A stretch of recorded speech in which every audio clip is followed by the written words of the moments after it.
Sir ನಮಸ್ಕಾರ. ಸಾರಿ ಇಲ್ಲ ಇಲ್ಲ ಲೊಕೇಶನ್ ತಪ್ಪು ಬಂದ್ಬಿಟ್ಟಿದ್ದೀನಿ. ಇಲ್ಲ ನಾನೇ ಕರೆಕ್ಟ್ ಲೊಕೇಶನ್ ಬಂದಿರ್ತಾರೆ. ಬಂದ್ಬಿಟ್ಟಿದೆ ಲೊಕೇಶನ್ಗೆ. ಹೆಂಗಿದೆ? ಎಲ್ಲ ಚೆನ್ನಾಗಿದೆ. ಹಾ. ನೀವು ನಮ್ಮ ಮಾವನ ಜೊತೆ ಮಾತಾಡ್ತೀರಾ? ಪುಂಡ್ರಿ ಏನು ಒಳಗೆ ಹೋಗ್ತೀರಾ?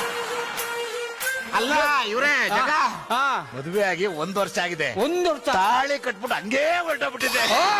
ಏನೋ ಇವತ್ತು ಬಂದಿದೆ. ಇದೆ 1 ನಿಮಿಷ ರೀ. ಏನು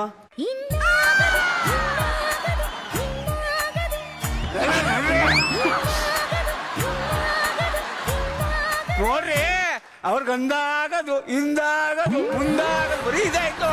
ಬರೀರಿ ಏನ್ ನಡೀತಿದೆ ಗೊತ್ತೇನ್ರಿ? ಏನ್ ನಡೀತದೆ? ಏನ್ರಿ ಸ್ಕಿಟ್ ಚೆನ್ನಾಗಿ ಮಾಡಿದ್ರೆ ಅವ್ರು ನೋಡಿದ್ರೆ ಚಾಕ್ಲೇಟ್ ಮಾಡೇ ಕೊಡ್ತಾರೆ, ಸೊರ್ರೆದ್ಬಿಟ್ಟು ಮುತ್ತು ಕೊಡ್ತಾರೆ. ಯಾರು ಏನ್ ಬೇಕೋ ಅದು ಕೊಟ್ಕೋತಾರೆ. ನಾನೇನೋ ಕೊಡ್ಬೇಕು ಬಂದೆ. ಆಮೇಲೆ ಇನ್ನೊಂದು ವಿಷಯ ಗೊತ್ತಾ? ಏನು? ಉತ್ತರ ಕರ್ನಾಟಕದಲ್ಲಿ ಹಾ. ಜ್ವಾಳ ಬಹಳ ರೇಟ್ ಆಗ್ಬಿಟ್ಟೈತೆ. ರೇಟ್ ಆದ್ರೆ ನಾನೇನು ವ್ಯಾಪಾರ ಕುತ್ಕೊಳ್ಳ ಜ್ವಾಳ ಜ್ವಾಳ ಜ್ವಾಳ ಜ್ವಾಳ ಹಸಿ ಬಿಸಿದು ಅಂತ